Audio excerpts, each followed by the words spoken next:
Welcome back to the Transform Your Mind to Transform Your Life radio, podcast, and television show. I'm your host, life coach Myrna Young, and sitting in the guest chair today is Terry L. Fossum. Terry and I are going to be talking on the topic, Never Fail Again, why you failed at reaching your goals. Welcome, Terry. Thanks so much, Myrna. Thanks so much for having me and for how many people you're helping out there get over their obstacles and their self-doubts and everything. And it's just really making a difference in the world. I appreciate that. Well, thank you. And, it is my ministry, I call it now, helping people to reach their goals, transform their mind, live their best life right now. And people like yourself help me do it. I bring on guests that actually has a contribution. So thank you for your contribution today on something that's very important as setting goals. So let me give you guys a brief introduction. Terry L. Fossum has been highly successful in a myriad of industries. As an officer in the United States Air Force, he was the executive officer for an entire group of nuclear B-52 bombers during the Cold War and was named Officer of the Year at Fairchild Air Force Base. Following the Air Force, he ventured into marketing, where he became part of the top fraction of 1% of his entire industry in the world. He was asked to represent all of Boy Scouts of America in a survival reality primetime show on Fox Network and won. Next, he ventured into acting and won Best Supporting Actor and Fan Favorite at the 2021 Christian Film Festival. As an author, which is what we're going to be talking about today, his fourth book entitled The Oxcart Technique, Blueprint for Success became the #1 best-selling book. He's also a TEDx speaker. His TEDx and book is based on the Nobel Prize-winning science to goal setting. He holds a black belt in Taekwondo. He's an all-around successful guy here. He's a global adventurer with fun-filled treks, backpacking deep into the Arctic Circle, searching the mountains of Rwanda for the elusive silverback gorillas and more. He is a global philanthropist with projects in the U.S., Malawi, and Rwanda. He enjoys keynote speaking around the world and working with selective coaching clients. So, listen, the bio shows that he's successful. So, he is an expert on goal setting and success. But Terry, one of the first things I want to ask you is, did you discover the Oxcart Technique before you became highly successful or after? It's a perfect question, Myrna, because I discovered the technique at one of the lowest points of my entire life. A little bit of background for that, because you list all these accomplishments and these accolades, and those are things I've done, but they're not who I am.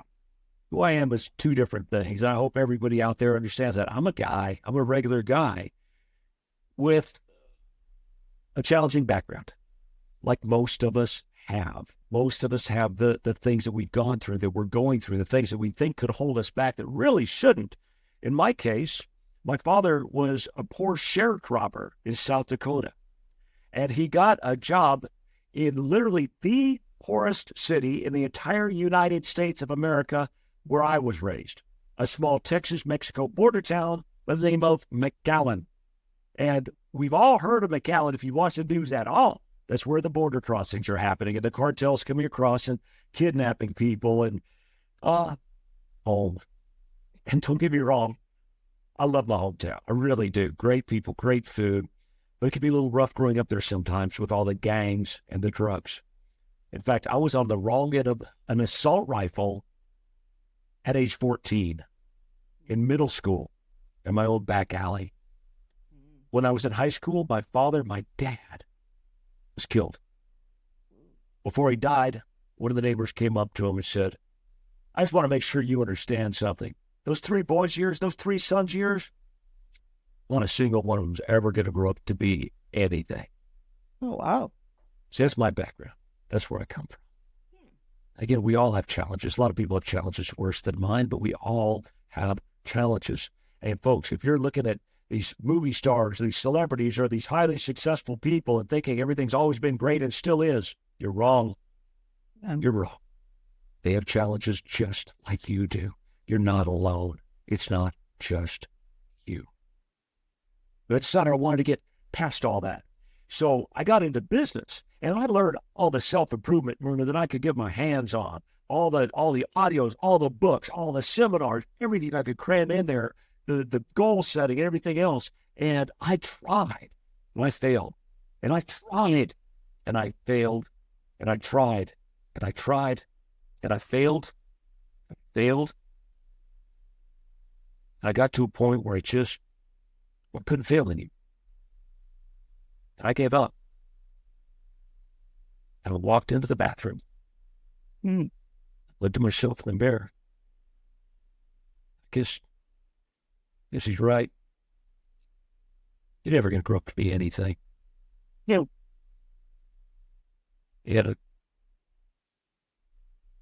wait a minute. No, I refuse to let that, for the sake of the memory of my dad, if nothing else, I refuse to let that son of a gun be right. And Myrna, something clicked inside of me. Something happened. I took that pain, I took that failure, all those failures, I took all that self-doubt, and instead of letting it tear me down, I harnessed it. And I used it to build me up. And something happened. I got back in, I got back up, I brushed myself off. I still hit the same setbacks and the same obstacles and the same naysayers and the same no's and everything. But I did it from a different standpoint. Now it wasn't just some positive visualization, some carrot, something to go toward that I never believed would happen to a kid like me anyway. Now note, I was an adult. No, still a kid like me, right? Never believed that would happen. Not just something to go toward. But now I had something to go away from, something to push me, a stick, a negative visualization. I called it my failure scenario, never grow up to be anything. And that kicked me out of my comfort zone and into my conquer zone. I didn't realize why. I didn't realize the science behind it at that point. But what happened is I started succeeding. It started driving me in a way that I was never driven before. And it started working. But before I do it, I had people coming up to me asking, Terry, what are you doing? I had rooms full of people that wanted to learn from me. And I started teaching them the Oxcart Technique, as I called it, both the carrot and the stick. The Oxcart, it's based on a parable. It's in the book. And they started working for them. And it's kind of interesting because 92% of the people who set goals fail. And there's a reason why, and it seemed like we hit on something. So we started applying it to marriage because marriage is a goal that 50% fail at, or at least it should be. And I started getting these emails. You just saved my marriage. Like, oh my gosh. There was an international weight loss coach in one of my audiences, and she freaked out and started teaching it to her weight loss clients. And I decided I wanted to put it in a book. But before I do that, I wanted to make sure that I wasn't full of it. There's enough books out there with pseudoscience, and it worked for me, but it's not going to work for anybody. There's enough of that garbage out there. That information out there, right? So I started looking online. I wanted to research. Best place these days to research. Worst place sometimes too, but to research is online. Mm-hmm. So I started digging into this concept that was counterintuitive. I'd always heard just do positive visualization, just do that, because if you do anything else, the universe will take you towards that. I found out that's wrong. It couldn't be more wrong. Started reading about something called prospect theory. And as I'm sitting right here at my computer, reading this stuff, my mouth starts opening. My jaw starts dropping as I'm reading this. But I would have stared to my wife. I said, darling, I think I'm onto something here. I mean, something huge. And of course, she believes in me more than I believe in myself. We all have people in our lives, God willing, like that. Yeah. If not, find them. But the more I read about this prospect theory, it said, beyond a shadow of a doubt, we'll do more to avoid pain than to go toward pleasure. Let me say it again. We'll do more to go away from pain than to go toward pleasure. Yeah. Tony Robbins, that's one of his bumper stickers. Great. Absolutely true. Right. And we associate pain with getting out of our comfort zone. Mm-hmm. When they applied it to economics and won the Nobel Prize, I applied it to goal setting. I set up what I call the Oxcart Technique. And it all made sense. And again, it's worked for a lot of people. But if I'm going to be talking about science, I want to talk to scientists. Mm-hmm. Because true scientific research is not trying to prove that you're right. It's trying to prove you're wrong. Okay. So I found somebody that did their PhD dissertation on prospect theory, sent them all my notes, sent them everything. And I said, prove me wrong. Tell me I'm wrong. That's what I want to hear if it's true, because I don't want to go forward with this. He came back and said, Terry, you're dead on. He even wrote the introduction for my book. Okay. Yeah. So that's the background. That's my story. Okay. So, I'm still trying to put into context. Now, you started your bio talking about being an officer in the Air Force. So did you started your success trek before you went into Air Force, or give us some context about all the things that you did? Yeah, absolutely. And I appreciate that. And it's funny, most people don't look into it close enough to realize that difference right there. The Oxcart Technique was actually after my time in the Air Force. So I was successful as an Air Force officer. Oh. And again, two reasons. Number one, I've got a really good attitude, and I've worked hard at it. Okay. And I work hard. So that was after the bathroom thing, though. After the bathroom failure, you went into the Army. Nope, that it was the bathroom scene, as we could call it in the movies. Would have been after that, when I tried business and failed for years. Okay. All right. Okay. All right. And it's kind of funny, though, isn't it? The way our emotions work, we can be successful at some things. We can be doing all right. And yet then we hit those setbacks and we think of ourselves as a failure. Yeah, because if you were, you're doing an executive officer in the Army, and you came out of there and then consider yourself a failure. Wow, that's interesting. That's actually pretty good. Because it happens all the time. Yes, it does. That's exactly right. Yeah, he was Air Force, by the way, not Army, but Air Force. All the Army guys going in there, Air Force, that's not it. Yeah, no, it's Air Force. But no, you're absolutely right. We do that to ourselves. I must have been lucky in the Air Force, or whatever.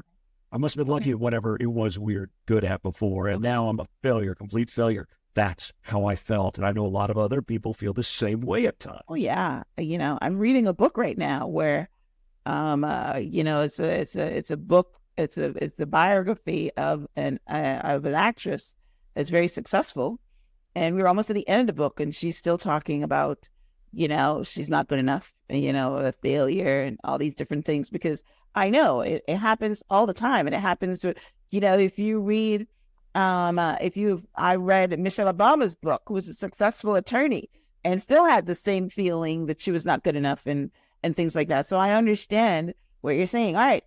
So from the bathroom scene, we're going to put it in like a movie, and maybe they write a book about it. I mean, a movie about it.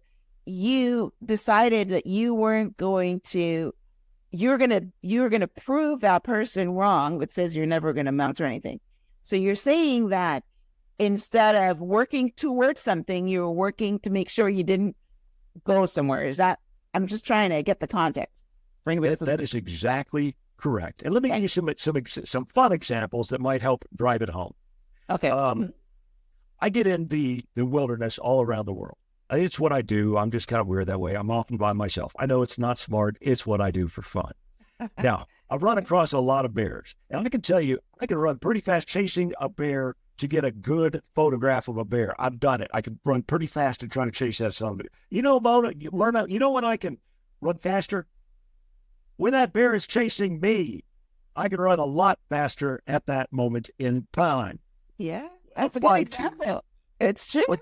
Yes. That's the deal. We'll do more to avoid pain than to go toward pleasure. Pleasure. That's a good one. When we apply to you run with skills you didn't even know you had.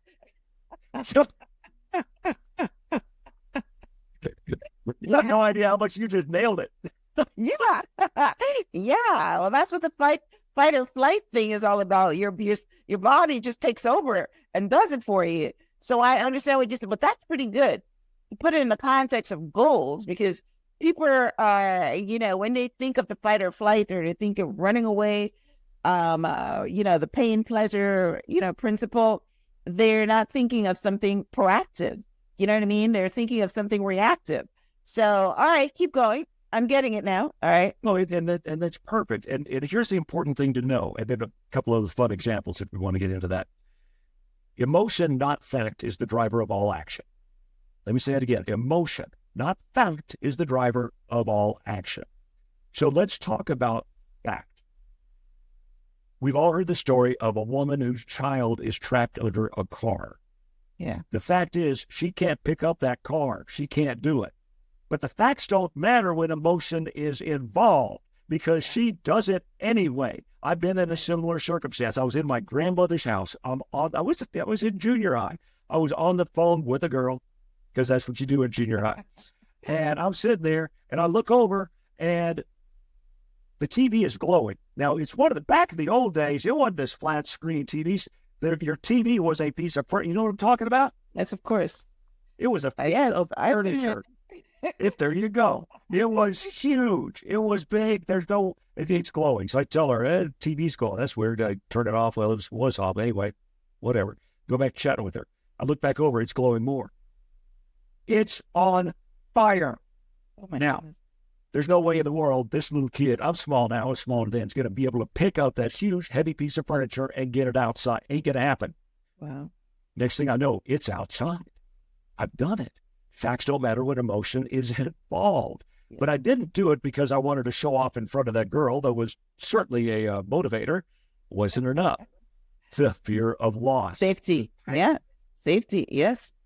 So there's an example. You didn't throw it outside. It'll burn down the whole house. That was the thing.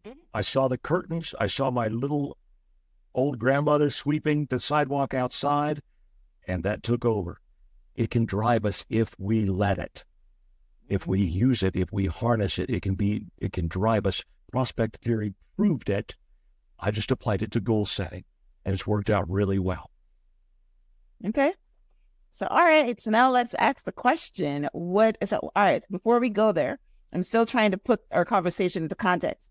So you found out that when you were being chased, or when you found out that goal setting was different.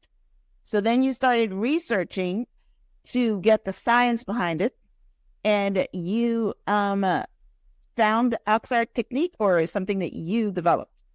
It's something I developed. Yeah, absolutely. And I did it based on that failure, on what I was doing. And I thought, okay, I need something that everybody can do. A specific steps that are easy, that are simple, but extremely powerful. And that's when I put this technique together into just 3 pieces of paper. That's all it is, 3 pieces of paper.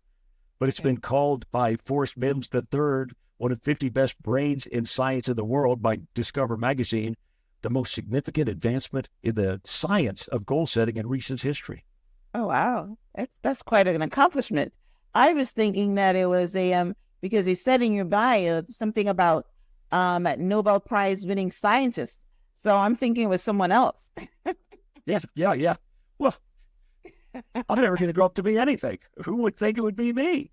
Wow. Right. Well, then Forrest Mims III said that. Marshall Goldsmith, who's named one of the top 10 business minds in the world, I forget his exact quote, I don't have it in front of me, but he endorsed the technique. T. Harv Eker, who's been my hero in self-improvement, he wrote The Secrets of Millionaire Mind, endorsed it. Mm-hmm. The founder of BNI, the largest business networking group organization in the world, BNI, endorsed it. I'm like, okay. Once again, my jaw has been on the ground throughout all of this stuff. When I'll tell you, it's true. That's beautiful. And then before we go on to the technique itself, so then you use the technique for all the other things that you did. Becoming 1% in the world in Boy Scout America, winning. The acting. You used it there? Absolutely. Okay. Here's the fun part. It does work for any goal if you do it right. So let's talk about the survival show, shall we? Okay. Right. Okay. Yes, of course. I didn't want to be on any survival show. I didn't ask to be on any show. They reached out to me. Okay. That's a whole story in itself. But when I found out I was going to be on a survival show, first of all, I found out I was going to be the oldest contestant on the entire show. My wife's laughing at me. She's like, "Oh my God, you're the talk. Oh, what's that? You're the token old guy, dude. You know, oh, that guy's really cute. They got that demographic represented, but he gonna die." Now, you said then, huh? grace of God, my friend, grace of God. So let's add in, I found out who my competitors were going to be. Special Forces guys, a Marine Scout sniper, a mercenary who helped take out Saddam Hussein, a fourth-degree ninja black belt who I'd seen on Naked and Afraid All-Stars, everything but the fuzzy parts, survival instructors. And who am I? I'm a fat old Scoutmaster. They wanted me, as an Eagle Scout, they wanted me to wear my Scoutmaster uniform on this show representing all the Boy Scouts of America. Okay. Let's talk Oxcart Technique real quick here, shall we? Yes, please. Mm-hmm. Okay. Now, I know what I need to do. I need to get in much better shape than I'm in right now. I needed to go down to a personal trainer, you got a few weeks to transform me. Can you do it? He basically looks me up and down and goes, "Can you?" I like that one. You do? So I was going to be paying 24/7. Paying 24/7. I needed to fly into the Amazon jungle and learn jungle survival and pick over 100 ticks off of me while I'm doing it. Okay. I wrote down the steps I needed to do to prepare for this show. Okay. They're all painful. They're all hard. Many of them are expensive. Okay. We all know the steps we need to do to reach our goal, to make our sales or to have a happy marriage or whatever, to lose the weight. We all know what to do, but emotion, not fact, is the driver of all action. So what's going to drive me? My success scenario. I won the show. I get $250,000. That's pretty cool, Nice. And my friends will think I'm cool. Okay, that's decent. That's pretty good. Mm-hmm. But to be perfectly honest with you, it ain't going to do it. Now, $250,000, huge blessing. Don't get me wrong. And I hesitate to say this because I don't want to come across like a jerk. It wasn't that much of a financial motivator for me. Did I say that okay? Yeah, you said it okay. I mean, I'm thinking that, I can decide that I'm going to eat snails or something for $1 million, but I'm not going to do it. So I get you. There you have it. There you have it. Perfect. Thank you for that. There's a show like that. These nasty things for money. And that's why I never want to be on one of these shows. But so the success scenario, the carrot, something to go toward, the positive visualization is not going to be enough to get me to do the things I need to do. But you know what did? The entire Boy Scouts of America, an organization that is near and dear to my heart, will look bad if I screw up, if I look like an idiot. Not only will scouts and scouters around the world feel bad about that, but everybody else in the world will judge scouting by how bad I screw up. That's what got me. Because you're representing them. You were their ambassador. Got you. All right. Got you. All right. Mm-hmm.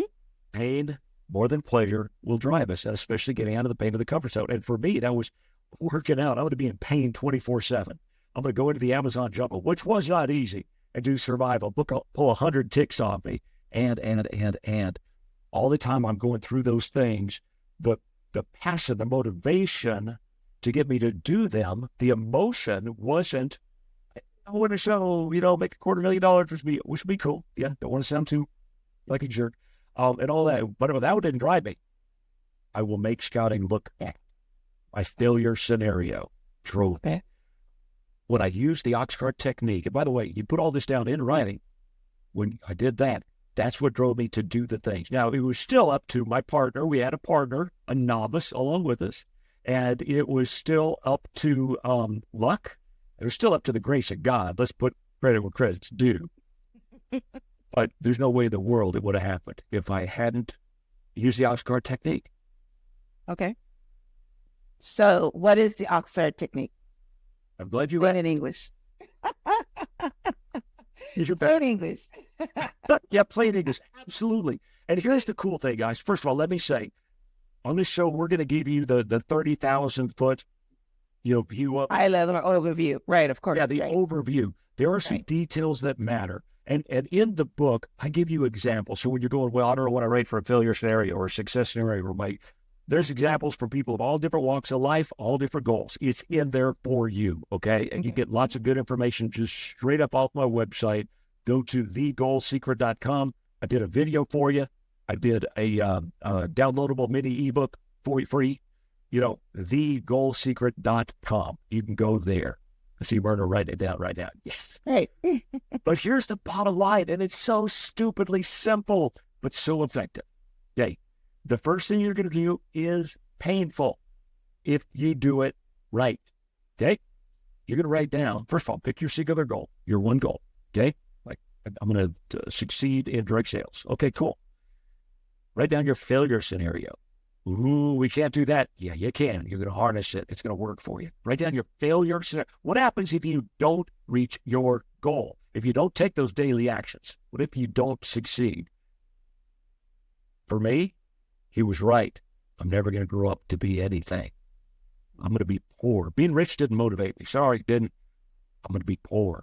I'm not going to be able to take care of my spouse, my kids. Yeah. By the time you write that out, and write it with emotion, not facts, by the time you write that out and you read that, your subconscious should be like mine, screaming, ain't no way I'm going to let that happen. No way. I will do whatever it takes to make sure that doesn't happen. What does it take? The second piece of paper. Your bridge between failure to success. That's part of the parable as well. The daily actions that you need to take. You started before, but you kind of slacked off on in the past. Your comfort zone got in the way. Excuses, I don't know, whatever. Okay, that's what will keep that failure scenario from happening. Now you're driven to do it. So you write that out every day, a doable plan, and then the third piece of paper that's much more fun to write out than that first one. Your success scenario. How amazing it's going to feel when you stick to that plan, when you do those actions and you succeed. Problem, solution, format. You start off feeling terrible. You end up feeling great, just like any good movie, since we're talking about that. Yeah. That's right. That's how they write the movie. That's very true. But there's a reason. So right, to me, that's your why. A lot of people say, that you're never going to be successful unless you know your why. And I'm not sure why this popped in my head, but there is one of the thought leaders, I'm not going to name him, but one of the thought leaders that I follow, his backstory is he always tells you how he lived in a trailer park and he was poor. And he does exactly the same thing that you just said, that he refused to be poor again, right? That's his scenario. Now he's very rich. But his thing is, I'm not going back there, right? And that's also a fear. A lot of rich people, even when they make it, just like you were successful in the army, but you didn't feel like a success. A lot of people, when they're rich and they have money in the bank, they're always worrying about losing it and going back there, going back to being poor, going back to having nothing. So I get it, but that a lot of people don't do the work. So what's the science in making people do the work? Doing the simple steps first. You can do the write out your 3 pages. You can do that. Don't worry about anything else, but do that. And then tape them up on a piece on the wall where you can see them. Not in your drawer, not on your computer. No. Tape them up where, and everybody, you're used to this. Tape it up where you can see it, okay? You can do that. Take that step. Now, okay, cool. Tomorrow morning, you get up there and you read your failure scenario. Read it out loud. Feel it. And again, you've got to write it with emotion, not just, oh, I'll fail. No. What happens? Who's it going to influence? Who's it going to affect? Who will hurt because you didn't do it? Not just you, others. You read that out loud, and you tell me if that doesn't create emotion. First of all, if it didn't, you didn't do it right. Right. I get you. And If then you don't feel the pain, you didn't do it right. Got you. that's Got you. 100% All right. correct. I mean, my happy marriage failure scenario, I did an audiobook. I had to do several retakes because I couldn't get through it. That's good. Because you're feeling it. Okay. Because I'm Got you. feeling it. So then by the end of reading that, your subconscious should be screaming out, right? Okay, forget. I don't want that to happen. Okay. I get it. I'll do whatever it takes. Boom. Now read your next steps. Again, that action plan's got to be doable. Okay, it's got to be doable. And then read that success scenario. You read it tomorrow morning. Do her up. Read it tomorrow morning. And by the way, again, details in the book you need to do. Details on the website you need to do. Now, read it in the morning. That should focus you throughout the day on actually doing those steps. And then read it at night also. And read that failure scenario. Take a look. Did I do them? When I'm doing the personal coaching, it's fun because I'll have people go, well, Terry, today was a little more of a left day, meaning towards their failure scenario. But don't worry. Tomorrow's going to be a right day. And that's okay. Allow yourself to screw up. We all do. But keep doing, just read those 3 things. That's it. Just read those. It will have an effect. There's zero question in my mind. Okay. So that's good. Now you said something a minute ago that penetrated when you talk about your marriage and stuff like that, because that is usually very emotional because there's a lot of pain in losing someone you love, right? So that's very easy to put down your failure scenario. Well, what happened if your wife leaves you or your husband leaves you or dies or whatever? You can actually feel that. So then you, in the book, or if you want to share some of it now, what are some of the steps that someone that's listening that, let's say their failure scenario is they don't ever want to be alone again. They don't ever want to go back to, being alone, and they want to have this great marriage, and their success scenario is going on trips and, traveling the world with their spouse or whatever. What are some of the steps that they need to do? Let's put some context here. I love it. Number 1, communicate. Do your action plan with your significant other. Because only then, you could be doing things you think are important to them. And they're not. They're not really that important. They're like, well, that's cool, but, it doesn't really matter to me. Also, you could be doing some things that really are important to them in a bad way, that they don't like. Or not doing some things, you just didn't get it. I didn't know that was important to you, man. I'm sorry. So talk it over. The best is when you can do this together. In fact, when I was doing some personal coaching, and I don't get into details because when I do the personal coaching with people, it's very private. We had a couple come on. It was for business coaching. They knew the success that I had. They want that success too. Mm-hmm. And fantastic. Let's roll. As we're going through it, though, it became real obvious that wasn't going to happen until they worked on their relationship. That there's no way, they were not going to be in business together. There's no chance. Okay. So what was beautiful about that, though, Myrna, is they did. They communicated. They found out some things that one was doing that was tearing the other one apart, tearing them apart. They didn't know. They didn't get it. They didn't realize it.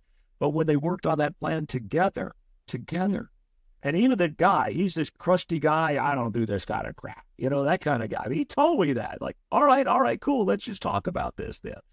And within about an hour, he's got tears going down his face. And you let him feel the failure scenario. Yep. They worked on it together, and we probably saved another marriage. Now they can go on and do business. Then we can talk about business. But there's 3 things that are critical. 4 in my book, but I'll talk about the 3 and mention the other. Okay, sure, finance, because it affects your relationship. It affects your health.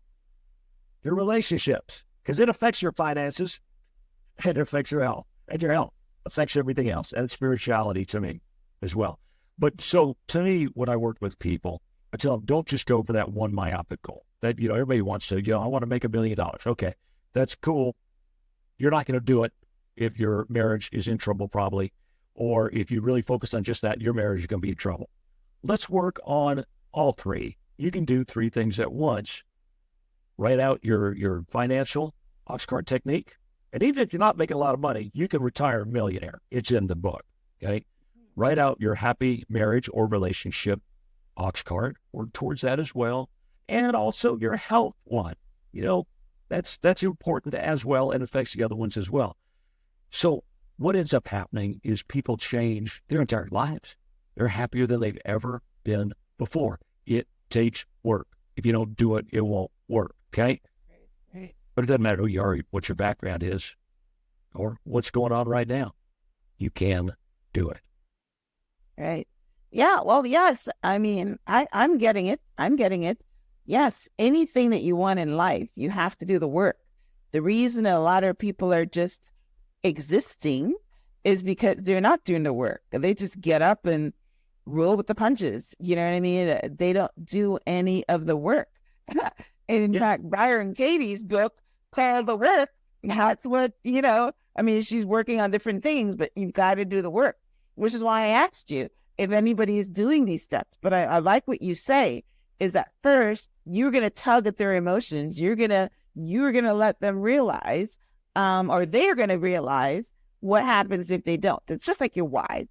I mean, the person I was talking about always talks about what is your why, and that's how he puts it. What is his why? His why is he's never going to never want to go back to being poor, right? And he wants his children to not be in a situation that he was in, being evicted from, I think he talks about his mom got evicted from a trailer park. They haven't even listed. Look. So that's your why. So I get it. So that's good. And it goes from being why you want to, this is more powerful why, this is important, why you want to why you have to. Have to, right. That's a more powerful why. It's no longer, I'd really be nice, it'd be lovely, it'd be cool, buddies in uniform. No, I have to. Yes. Or much more powerful driver, much more powerful emotion. Exactly. Why you have to, which is why they said shoulds and have and must and those things, is not should, that you have to, because this is going to be the consequences. And you're right. It's a powerful motivator when it's your children or your spouse or your parents or someone that you love that's on the other side of your why, right? It's not because you want to be, drive a Rolls Royce and that kind of thing. You know what I mean? You want to have this big house on the beach, it's. Yeah, absolutely. It's what would happen to my family if I didn't succeed, And again, for me, the memory of my dad, that's something I'm right, because we know who he is. He still exists. God loves him, so do we. But he's wrong. Right. Yeah, so that's good.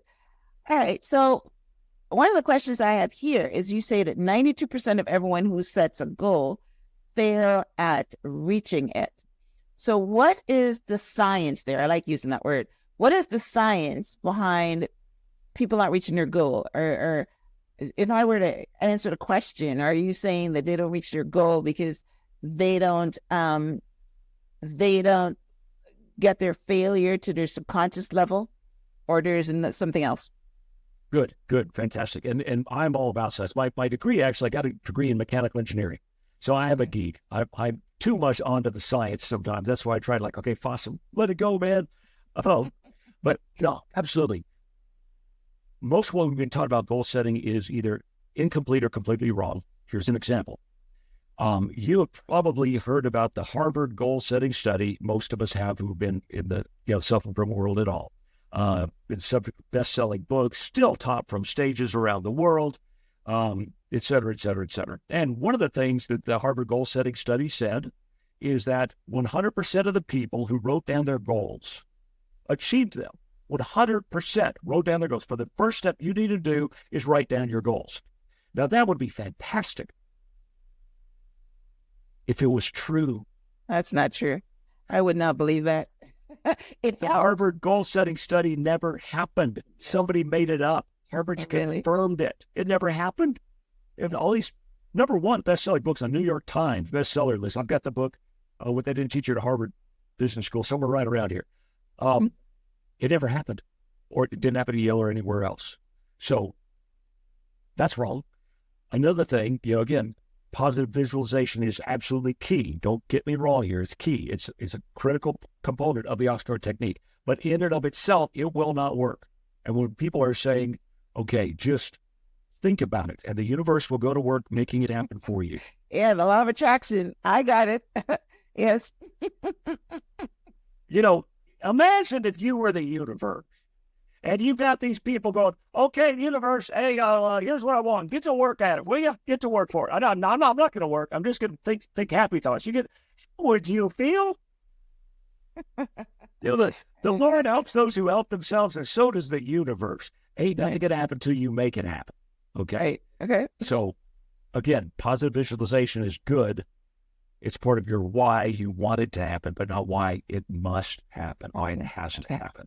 It's only one piece, and as prospect theory taught us, it's not the most powerful piece, depending on the individual and the situation. So that's why 92% the 92 is a fact.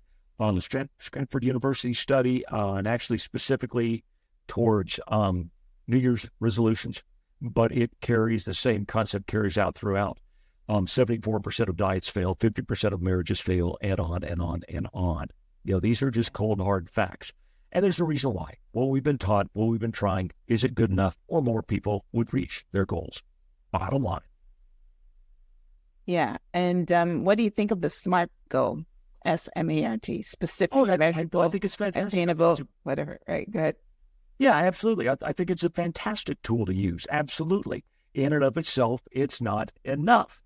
But that being said, I think even applying the SMART concept when you're writing out your daily actions, I think is part of it. I think that's wonderful, because all too often, one of the things I have to work with people on is, they get excited like we all do. When they write out that daily action plan, they're not going to be able to stick to it, Right. So I tell them, start small, start easy. We can baby step it up, baby. When you start reaching those goals, or those daily actions, those daily goals, we can step it up. But I think it's very important that it's within your own ability to make it happen, et cetera, all the SMART stuff. So you can apply the concept, just not in and of itself. Okay. Because again, you need the emotion. The emotion is everything. It's everything. Okay. All right. So that's amazing. So we already touched on emotion, that, emotion is the elixir, as you want to say, in the Oxcart technique, because the emotion of what will happen if you fail and what will happen when you win, right? So do you want to touch on because that's a question I have here.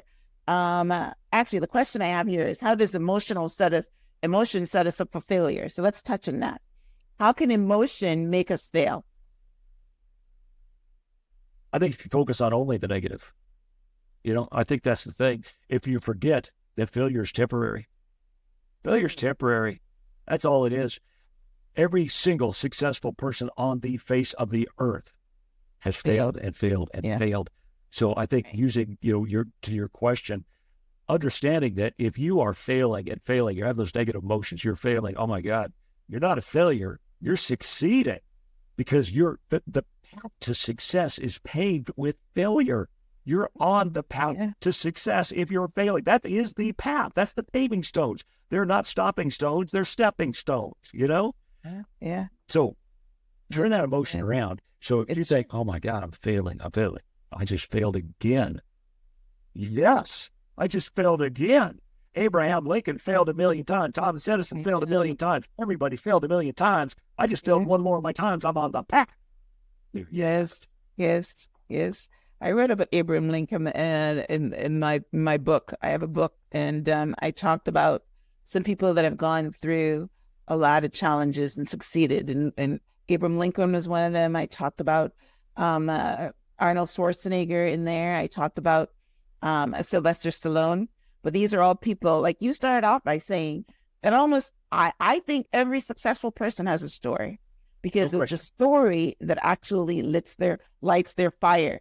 If you are just complacent and you don't have any kind of fire, you're not going to go anywhere. That's what I think you have to have. You have to have a reason, something that lights you up, right? And it's usually your childhood, your hard times, when you were starving, when you had no money. You know what I mean? You had no place to live. Living in that, where the drugs and everything and the cartel and all that. I'm pretty sure, your safety was in question most of the time. But yeah, that lights something up in you. All right. So one last question I had here before we talk about your book is you talk about your action plan. So what are some of the rules to developing an action plan? And when you have an action plan, is it something you do every day or you do one of these things per day? Fantastic. Thanks for asking that. Your action plan is you're going to do them all every single day. You will do them every single day. Okay. Understanding that, again, either the failure scenario or the success scenario is your future. It's like a movie with two different endings, only you're the superhero. Yes. And you have the power to decide which is the ending of the movie. Okay. And it's by doing those plans. The important thing to understand, though, is it's a fluid document. It's not an absolute. Okay. If it's not working, okay, revise it. If you think of other ways that you can please your spouse or that new technology comes out to help you make better sales, AI, whatever, you can go on there and keep working with that fluid document. If you're finding that you're not sticking to it, that means that either your failure scenario or your success scenario is not strong enough. Revise them. But it is important to know that every single day you will do those things, or you're going towards your failure scenario. If you do, you're going towards your success scenario. Right. That'll keep you sticking to it. Okay. So what is the secret to, or the steps to developing your action plan? What is in the action plan? Yeah, the action plan is the easiest part of all of it, to tell you the truth, because usually we know what to do to succeed. If you're in the sales world, they've trained you, you know what you're supposed to do, but other things get in the way, or the no's start to wear you down, or life gets in the way, or I don't have time, or, we all know what to do to lose weight. You know what to do to have a happy marriage. Talk to your spouse. Okay, all right. So it's a fluid plan based on your scenario, not a universal steps thing. Like, when you go to AA, they have a 12-step program that works for everybody. You're saying that this is fluid depending on what you want. Is that it? Yeah, 100%. And in the book, I give examples of many, many different action plans and failure scenarios and success. Okay. So for the people who are going, man, I'm not sure if I could. It's in there. But I make the point, these are merely examples. They have to be you. All of it's got to be you. Right. Or it won't be your emotion. It won't be true emotion. It won't be your steps you need to take. So absolutely, it's got to be personalized, and it should be. Okay. Yes. That's a good word. Personalized. Yes. Okay. So that's amazing. All right. So how can our listeners connect with you and pick up a copy of the Oxcart Technique? Yeah, absolutely. You can go on Amazon, and the Oxcart Technique Blueprint for Success is up there. Make sure to look for my name. Funny, as soon as it hit #1 on Wall Street Journal, #1 on Amazon, #1 on Barnes & Noble, bestseller on USA Today. Beautiful. Oh, the copies started coming out. I was blown away. So look for the one with my name on it, and that'll get you there. It's got a picture of kind of an ox on there. So, you can do that. Also, go to thegoalsecret.com. Again, thegoalsecret.com. And there's another video that helps really explain things, a downloadable mini ebook, all sorts of good stuff for you on there. And if you want to learn about the coaching program for those who are curious, go like, wait a minute, you're part of the fractional 1%. Yeah, I want to do that too. We can talk. Yeah, that's amazing. That's really good. Well, thank you for sending me my copy. I will definitely start reading and putting together my action steps and my action plan. I love this. I'm very goal oriented, but I don't always do the work. Yeah. Because I know that you got to do the work. You know what I mean? I do a little bit of work. I concentrate on my energy and I concentrate on positive thinking and things like that. But I don't do the work. Like all those steps you're talking about doing every day. things like that. So that'd be great. Now, are you in social media at all, Terry? Yeah, I am. I'm pretty much all over the place. Instagram, I should say that but Facebook, LinkedIn. I'm learning that that's a big one, so I'm going on that. Post a lot on Facebook. But I will also ask people, first of all, go to terrylfossum.com, terrylfossum.com. A lot of great stuff on there. And then everybody reach out to me. When you start doing this Oxcart technique, reach out to me. And Myrna, I'll ask you to do the same thing. Let me know how it's working for you. What keeps me going is when I get these emails from people that go, this is the difference you just made in my life. You just saved my marriage. I finally broke through on my sales business. That fuels me. That keeps me going. So please reach out to me. Yeah, I know. It fuels a lot of people that do this work. They want to see that it makes them feel really good. And like it's all our ministry, all what we're put here to do. So you need that kind of feedback. So that's beautiful. Yeah, I'll reach out to you because I'm gonna start working. Outstanding. Yeah. So on social media, it's just your name, Terry L. Fossum. Yeah, absolutely. Basically, if you just Google my name, you'll find me. You'll find me. Yeah, but I mean, like your social media handles, is it Terry L. Fossum? Yeah, Terry L. Fossum. Sometimes some of them, and I'll admit I'm not great at that stuff. So sometimes T. L. Fossum, Terry L. Fossum. Okay. All right. Yeah. Right. Well, yeah. What I do is when the show airs and the show notes, I link out to your book, I link out to your website, and I link out to your social media handles, and that's why I ask for it. But if you don't give it to me, then I'm pretty sure I can get it from your website because it's all. You know what? But when we're done, I'll shoot it on over to you. I'll email it on over to you. Okay, right, exactly. So I can put it in the notes. All right, Terry, this was an amazing conversation, a very important conversation because everybody has goals, whether they work at them or not, but every single person has goals. A lot of times they're like wish lists. Oh, I wish this, I wish that. But yeah, Terry has come on and he has told us the 3 simple steps that you can do: your failure scenario, your action plan, and your success scenario. And it's beautiful because of it's simple. But like he said, it works with the science because your subconscious mind is what rules most of the things that you do. And if you can penetrate your subconscious mind with, your happy thoughts and your pain, and, like you talked about, we all run from pain more than we run to pleasure. So one of the best things you can do is address your subconscious to feel the pain of failure. And not necessarily you, but what happened to your kids, or your parents, or whatever, the people that you love. So it's great. And, he's right. Trey give an example of, $250,000 of prize money was not the big motivator for him. I mean, some of you might think, oh my gosh, that's a lot of money. It might be motivating for me. But chances are it'll be motivating for a brief moment. But then when you got to do the work, you might realize that it's not. Yeah, absolutely. Right, exactly. But if you feel the pain, you will do the work. You know what I mean? So I get you. It's very, very true. It's very, very true.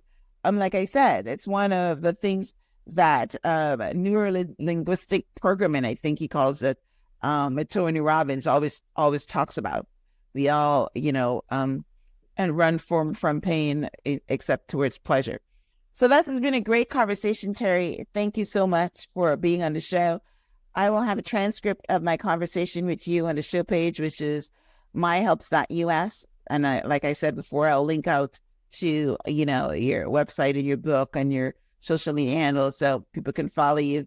And yes, shoot me also your email if you want people to reach out to you. And I will put it in the show notes as well, so people can reach out to you, when they've achieved success. So, you give us about 3 things that this can work really for: your marriage, your business success, And anything that you want that, that you can put it towards any goal that you have, right? Those are some of the ones that we can think of. Relationships and business is like the top two, right? And you mentioned health too, right? If you got to, losing weight, you know what to do. And yeah, I mean, that's an easy one, right? Yeah. If you don't lose the weight, maybe you'll die early. And leave your kids, right? Or something like that, right? Yeah. Yeah, we'll be able to be there with your grandkids running around, and great grandkids will never know who you are, et cetera, et cetera, et cetera. Create the emotion. Yes. That's what'll drive you. Yes. I love it. Yes, I love it. I can do that. Yes, you can. Yes, I can do that. I'm drinking the Kool-Aid. I bought into this. This is awesome. Right on. I'm happy because it's going to make such a difference in your life and in your listener's life. And that's what we're here for, isn't it? Yes. I believe. Yes. Awesome. All right, guys. Well, listen, thank you for tuning in to this week's episode of Transform Your Mind to Transform Your Life. This has been a very important conversation with Terry L. Fossum on reaching your goals, never failing again. That is our topic of our conversation today. Thank you guys for tuning in. Definitely go pick up a copy of Terry's book. Again, we just talked about they talk about a high level overview, 30,000 miles in the air, like the plane. In order to get the details, go pick up his book. And then if you want some more, then, tap in for coaching session. So I thank you guys for tuning in. Terry, thank you for being on the show. If you're watching this on YouTube, would love for you to, hit the like button, subscribe, and leave a comment. That's, whether you've tried it or you're encouraged by this conversation, then definitely leave a comment. If you're listening to this on iTunes, would love for you to subscribe as well, because I bring you quality guests like Terry every single week. So thanks again. Thanks, Terry. Until next time, namaste. Namaste. Thank you. Thank you.